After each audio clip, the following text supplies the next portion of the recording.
Slow is smooth and smooth is fast. Yeah, slow is also slow. Smooth is also smooth. I don't know.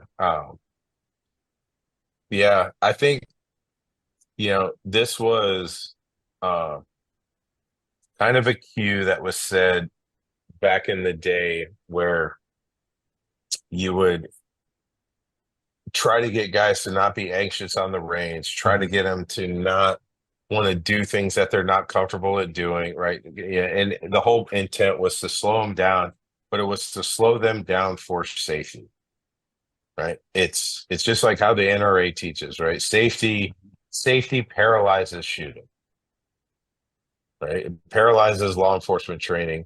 And I get it. We need to have safe ranges, but we don't need to like act like the gun is just going to start randomly targeting and shooting people, when we're training. So the whole slow is smooth, smooth is fast. I think it's an outdated like verbal cue that you would give to people. It's where yeah, slow is still slow. You know, I will take a very very fast delta alpha in an engagement before I'll take a very slow alpha alpha.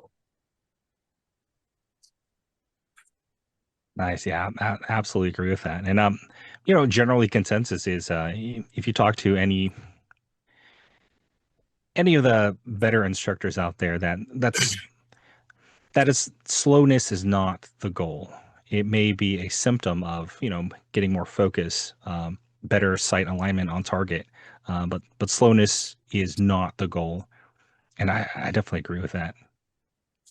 No, I think if you look at what is it harder to train someone at, is it going to be accuracy or speed? And I think almost universally people are like, yeah, it's harder to learn how to be fast than it is to learn how to be accurate. So I believe in like reversing that like training paradigm. And you just teach guys how to be fast initially, and then teach them how to control themselves at their max speed.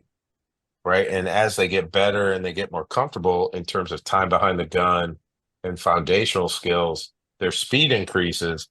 But the concept of like you shoot at max aggression, the work of training is now how to control yourself, like how to control all the things at that max aggression. And then understanding like if my training pace is always 250 miles an hour, when I come back to an incident that only requires 100 miles an hour, I artificially induce control and accountability, and everything back into that situation because I'm so used to being up here that now my application is down here.